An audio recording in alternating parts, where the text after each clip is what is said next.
Hey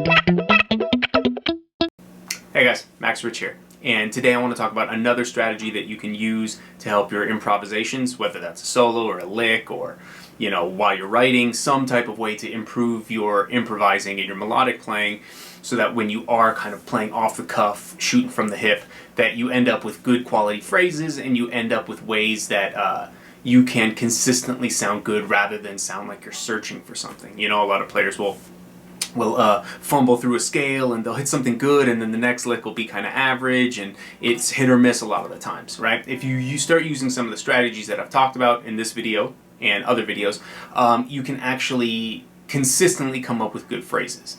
And today what we're talking about is targeting the 3s and 7s of a chord. That's a real big and very useful tool. In the past we've talked about techniques like enclosure, and question and answer, and some other things that will help improvising. But this one in particular, targeting 3s and 7s, is something that you can start implementing right away. And basically, it is exactly what it sounds like. What you are doing is, while you're playing over a chord, you're going to target the 3 or the 7 of that chord and make that sort of the focal point of your phrase or your lick. Now, to do this accurately, you do have to have some theoretical understanding of music and what is the 3 or what is the 7 of a specific chord. So if you take a chord, for example, like an A7 chord, right? It's like a super common blues chord. I mean, you could play any dominant 7 chord, but an A7 chord, right? There's 4 notes. It's A, C, E, and G. I'm sorry, A, C sharp, E, and G. And in that case, the 3 of A, B, C sharp, that would be the 3, and then D, E, F sharp, G, that would be the 7. So if we're going to target the 3 or the 7 of an A7 chord, what we're going to target is either the C sharp or the G. And what that kind of means is, I'll break this down into something that is more tangible, and I'll show you some licks and some musical ideas that use this technique. But essentially what you want to do is, you don't want to just play those notes, but you actually theoretically could just play those notes and come out with convincing phrases.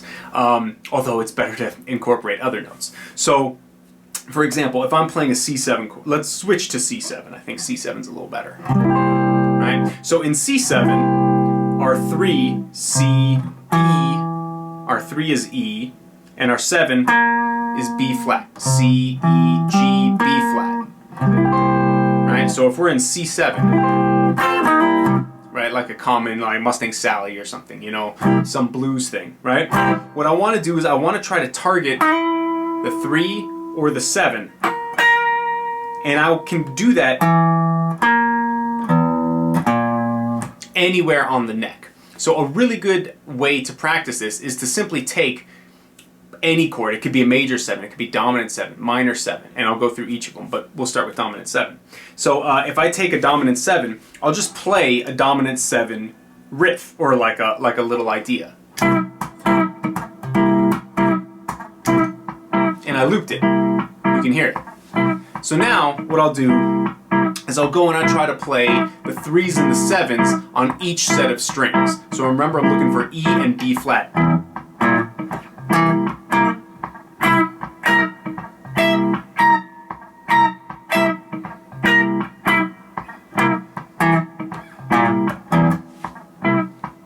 Right? Now that by itself is going to be challenging for a lot of people because you're used to thinking about the root note. You're used to looking visually on the neck for C, right? So you have to start trying to think about the 3s and the 7s of whatever chord you're playing. That's super, super important. And like I said, this goes for major 7 or minor 7, or even half diminished chords. Any 7th chord, right? You're going to target the 3 or the 7. And in order to do that, you have to visualize where the 3 and the 7 are. So it's very useful to know where the 3 and the 7 are in relation to your root note, because your eyes are going to be looking for a C, right? So if I'm playing here and I know that that's C, my eyes are going to be looking there. I have to know where in relation to that note my 3 and my 7 is, right? So you have to do a little bit of practice beforehand and say, okay, if this is my C, then I know my 3 is right there, kind of like up and diagonal away from my root note, right? And then from there, my 7 is a tritone away. It's just that ugly interval that right there. So I have my 1 and then my 3 and my 7. So I can be looking for my 1 and I know where my 3 is. Same thing if I'm here. There's my 1, my 3, and my 7. Here's my 1, my 3, and then I run out of strings, so I have to kind of like know where my 7 is in relation to there. Now the nice thing about looking for the 7 is that it's basically, you can think about it as like, oh, it's a tritone away from my 3, or you can just think it's a whole step down from my root note. So if, once again, this is my C here, and I know that that's my 3, I also know that a whole step below my root note is my 7. So if you can learn to relate the 3s and the 7s back to the root note visually, then when you look for the root note, you can very quickly and very easily find the 3s and the 7s. Now this 3s and 7 will change if you're in a major 7 or minor 7 or half diminished. Like let's say I'm doing a C major 7. Right? So now my 3 stays the same. It's still C, E, but then instead of B flat, it's G, B. So now C, E, G, B. Right? So now, basically, I'm looking at, well, here's my 1, my 3 is still in the same place, and now instead of a tritone to my 7, it's basically just like a power chord from my 3 to my 7. Or it's right below my 3. So now, if I do the same idea, let me get rid of that loop, and I'll do it over a major 7.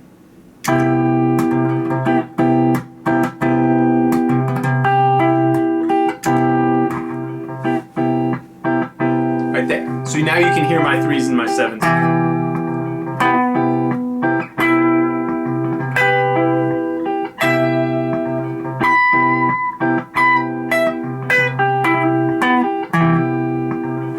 Alright. And once again, this isn't like hyper musical yet. We're going to use this as a way of getting to something musical. So what I encourage you to do is I encourage you to, like I just did, loop a 7th chord, whether that's major 7, minor 7, dominant 7, or half diminished. And analyze what your 3 and your 7 is of that chord, and then see if you can't search and play consistently without dropping a beat the 3s and the 7s just on quarter notes. That's going to be incredibly useful. Right? And then from there you can take this into something a bit more musical. So for example, we're going to now do basically the circle of fourths using dominant 7th chords. This is a very, very common thing that you find in music of every genre, like blues, jazz, country, funk, rock, it doesn't matter. This kind of stuff happens all the time. Basically, if you're looking at a circle of fifths would go clockwise, a circle of fourths goes counterclockwise. So if we're starting on C at 12 o'clock of the circle of fourths, you're basically going to go C, F, B flat, E flat, A flat, D flat, F sharp, B, E, and that's where we'll stop. You could go all the way around back to C, but we don't need to go the whole thing because it'll be the exact same thing if we go past E. Anyway, so what we're going to do is we're going to play dominant 7th chords on each of those. So C7, F7, B flat 7, E flat 7, A flat 7, D flat 7, F sharp 7, B7, and then E7. You could play this one. Alright?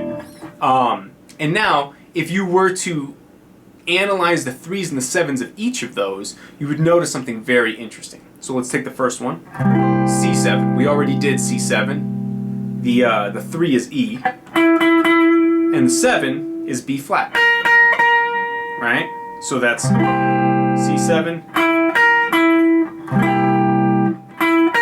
There is my 3 on the G string and my 7 on the B. Now, if I play the next chord, F7, my 3 is A, right? And my 7 is E flat. Now here's the interesting thing. Keep in mind, I started with E and B flat for the C7, and then my next one is A and E flat, which means I have 3, 7 of my C chord, and then 7, 3. I'm sorry, and then 3, 7. So 3, 7, 3, 7. Those are my two chords. Notice that it's just a half step apart from each other. 3 and 7 of my C, 3 3 and 7 of my F. It's literally a half step apart. So even if you're just playing a 1-4 progression, like a blues thing,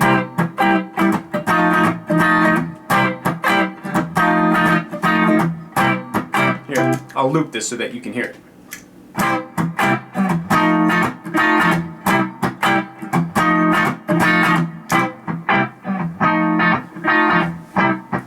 Three and 7.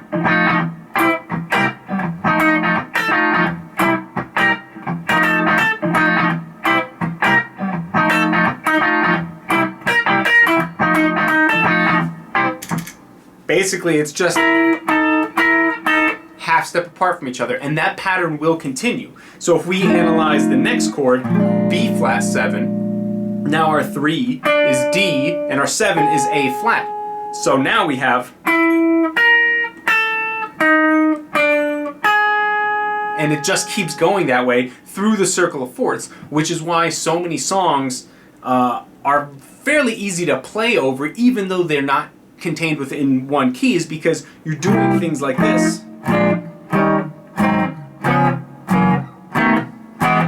Like that, and all you have to do is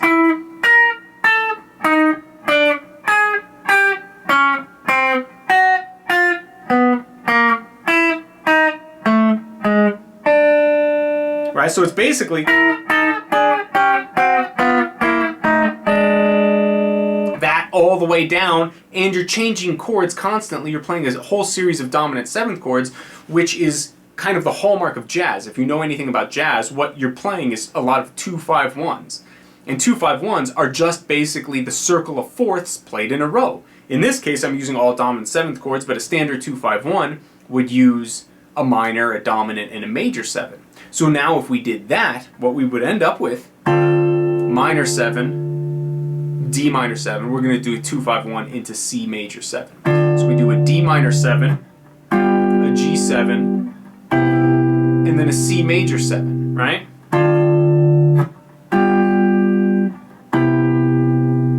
Okay, so now what I'm going to do is I'm going to analyze the 3 and the 7 of my D minor. The 3 is F. You can think about it here as well. D minor 7, G7, C7, right? So in this case, my D minor, F and C. That's my 3 and my 7. Now the 3 and the 7 of the G chord is F and B. B is the 3, F is the 7. So notice this. F is the 3 of my D chord and the 7 of my G chord. So that note stays the same. And then C is the 7 of my D and B is the 3 of my G. So basically I have this. 3, 7, 3, 7. That F stays the same. It stays continuous between the two. And then when I go to my C major 7 chord, my B is already in it. It's the 7. And all I have to do is drop that F down a half step to my E. So now I can play my D minor, G7, C major 7. Right? So I'm basically playing that. Right?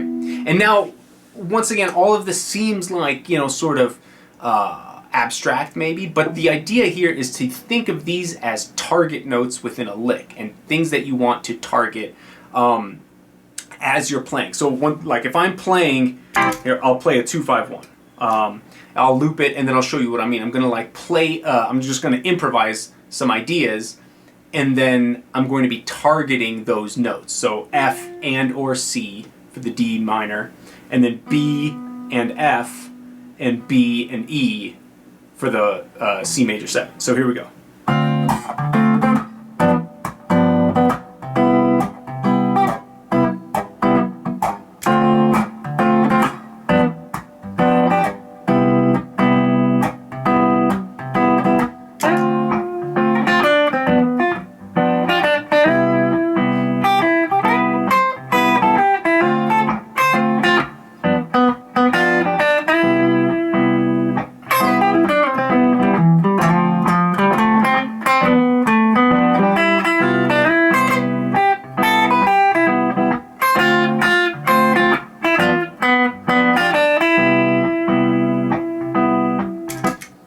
Okay, so that's, and it was fairly easy. And yeah, okay, it's just like mellow, simple jazz stuff, right? But this can be applied to anything. It can be applied to rock, blues, whatever. The reason targeting 3s and 7s are so valuable is because those are the color tones of the chord. The 3 tells you if it's major or minor, and the 7 qualifies that major or minor. Is it a major 7? Is it a minor 7? Is it a dominant 7? Is it a half diminished? Those are the notes that give you color. You take away those, and you're left with a power chord. You're left with just C and G.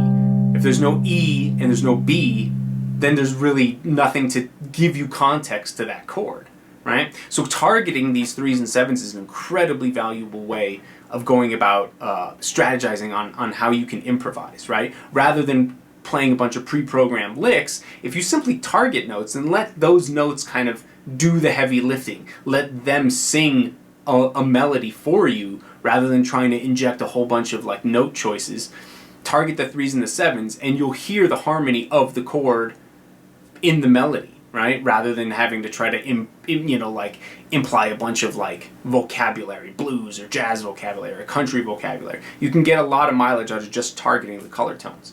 So what I'm going to do next, I'm going to show you a couple real common chord progressions and some licks that will go along with that, and show you how to apply this in an improvisational setting. Okay, so now we're going to take this concept of targeting 3s and 7s, and we're going to directly apply it to a super common chord progression. 1, 6, 4, 5.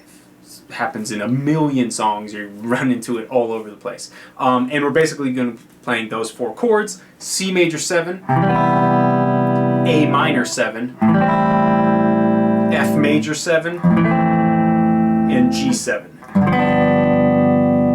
Now, I'm going to play just the target notes to show you what I'm doing and where I'm playing them. I'm thinking about this in context of an A minor pentatonic scale, because we're in the key of C major, and an A minor pentatonic scale is going to work real easily, and it's something that everyone can visualize. So think about your A minor pentatonic scale,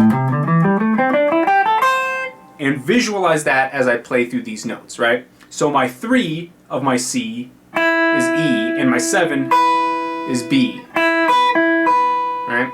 And then on my A minor chord, my 3 is C, and my 7 is G.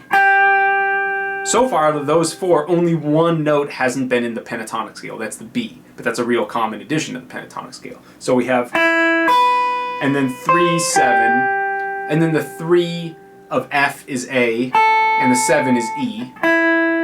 Alright, so far still everything in the pentatonic except for that B. And then the 3 of G is B, and the 7 is F. Alright, so far we have 1, 3, 3, 7, 3, 7, 3, 7, 3, 7. And you can hear those chords, and you can hear the harmony.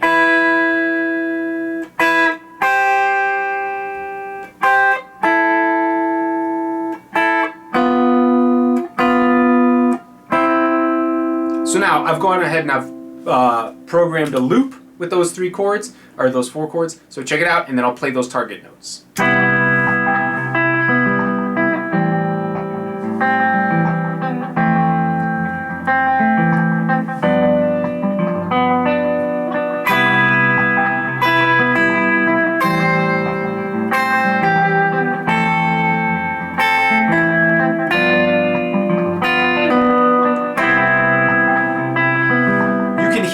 That like those color tones are doing all the heavy lifting in the melody for me. I don't have to do a lot, and it'll sound good.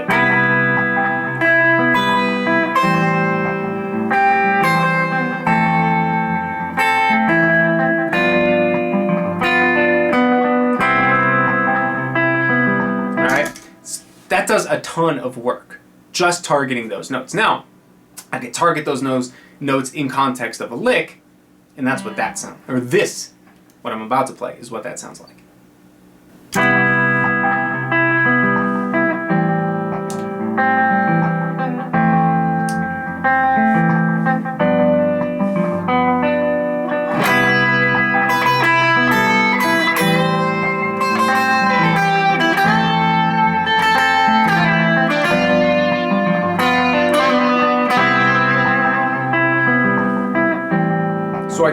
those exact notes in context of a lick. One more time.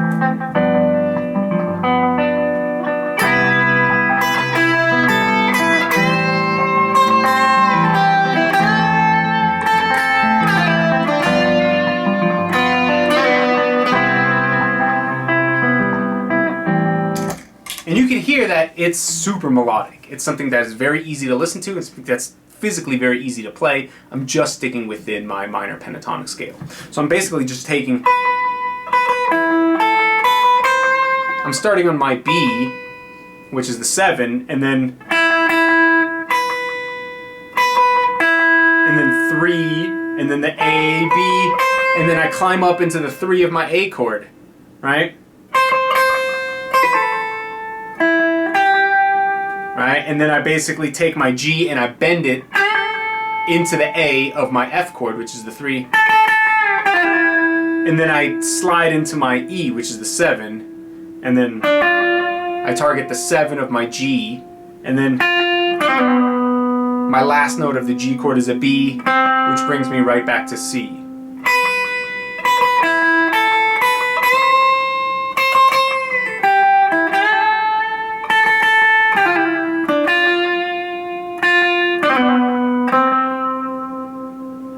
And it's a very like vocal sounding melody, and it's something that you can really easily do. You could do a ton of variations on this idea just by like targeting those notes and adding in a couple extra surrounding notes to get from one of these 3s to the next 3, or to get from one 7 to the next one. And there's a lot of mileage you can get out of that. So the next one I'm going to do, I'm going to show you a blues idea that does kind of the same thing, follows the 3s and the 7s of a C7, C dominant chord. Okay, so now we're going to be doing a C7 idea. It's like a real common blues riff. And I'm just staying on one chord, but remember, like, this applies to literally any chord. So in the blues, you're going to be playing like a C7, then maybe an F9, then back to the C7, and then your turnaround. Right? And this concept applies to all of that. You just got to know what the 3 is, know what the 7 is, and kind of like build that as the focal point of your lick. So this is a C7 lick targeting the 3s and the 7s. Here's my loop.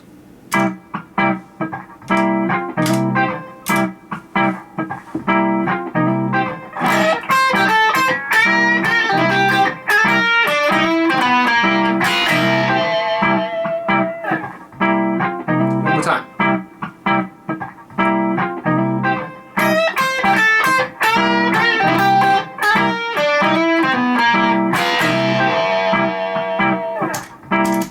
Okay, so kind of cut the some of the grit off there,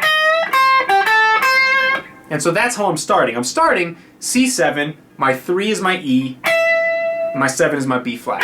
So I'm starting with a bend into my E flat, into my E. So I'm starting right away on the target note. And I basically play like kind of like a pentatonic idea. And then I take my A and I bend it into my B flat. And then release to my G. So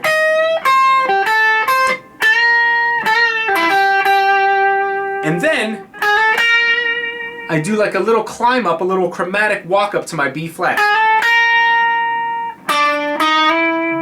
And then another chromatic walk up to my E.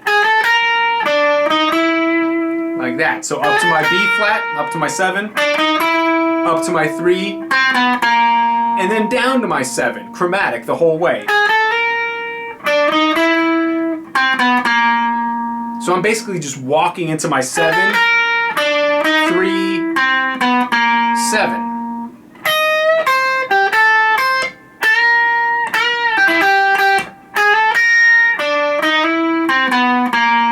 And then my ending is like a real common blues ending. You've heard that a million times. And basically what that is, I'm targeting my 3 and 7 right here. B flat, E flat. I'm sorry, B flat, E. But I'm not getting to it right away. I kind of go up a half step and come down chromatically into my B flat and E.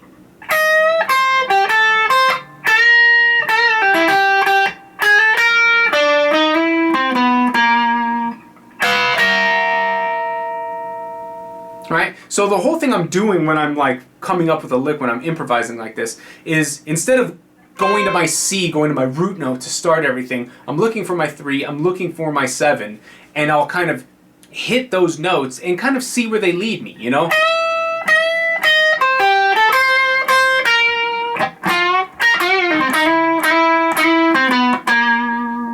You know, and I can always get into my 3 or into my 7 chromatically, either up or down, and it's pretty much always going to work, especially in the blues. And I could do this kind of idea everywhere.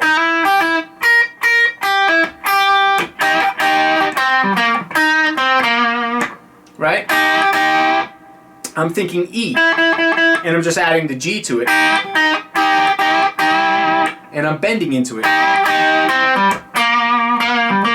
Right? And then there's my 7.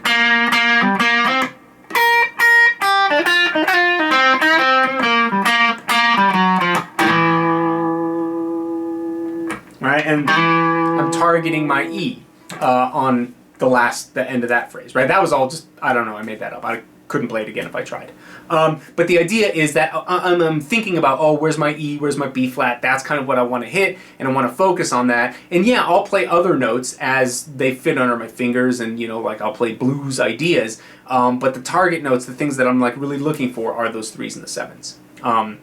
So one more blues idea. We're going to do Stormy Monday, which has a bit more, a few more chord changes. A little bit more complicated stuff because there's some half-step chords and stuff like this. We're not going to do the whole thing, we're going to do the beginning of it, but I'll show you what that sounds like right now. Okay, so now we're going to apply this to the beginning of Stormy Monday. And Stormy Monday is in the key of G, and it's basically a G7, and then C9, and then G7, and then G sharp 7, and then back to G7. To the 4, but that's where we're going to end, because once again, these concepts can be applied to the 4, it can be applied to the 5. I just want to show you like an idea of how to apply this using targeting 3s and 7s. So remember, G7 for 1 bar, C9 for a bar, G7 half a bar, G sharp 7 half a bar, and then back to G7 for the 4th bar. Right? So that's what this loop sounds like. So check out the loop so you can hear it.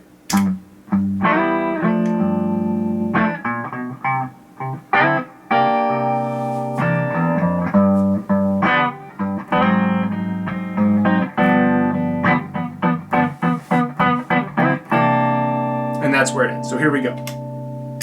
So this is what the lick sounds like.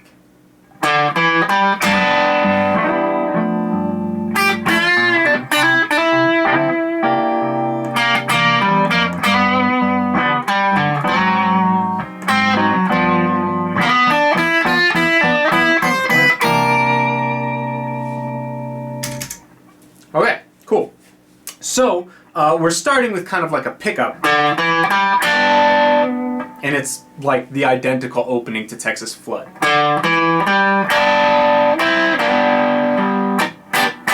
Right? Well, almost identical. Up to that point it is, right? And so what I'm doing, I'm basically just climbing up my G major pentatonic, D, E, G, and then I have to be thinking, okay, what's my 3 and what's my 7? The 3 of my G7, well, that's B. The 7 of G7, that's F. So I'm going to be targeting that B. Right? Boom, right there. Onto my B. Right? And then I play a G and bend into the F from the E. Right? And then going into my C chord, I hammer on twice to my E. Because my C7, well, the 3 of that is E. Right? So I'm going target my 3 of the G, right? And then target my 7. And then target the 3 of my C. Right? Like that. And then the 7 of my C is B flat. So that's the next part. Like that. And then I'm going back to my G.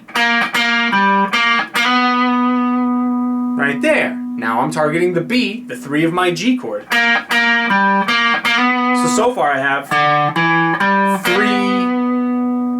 7, 3, 7, 3, and then we go to the G sharp 7. Now G sharp 7, the 7 of that is F sharp, and the 3 of that is, well, B sharp, but it's technically C. You can think about this as an A flat chord, G sharp chord, whatever you want to think about it as. But basically your 7 and 3 are right here. So that's what I'm doing. I'm going G's, the 3 of my G chord, right?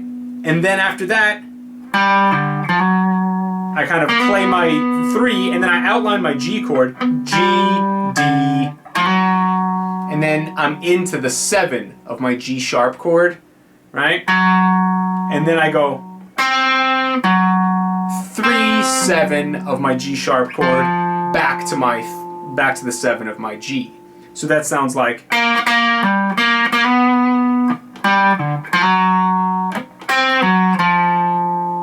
right there, and I'm targeting like all the 3s and the 7s basically. 3, so 3, 7, 3, 7, 7, right? And then I do this big long run.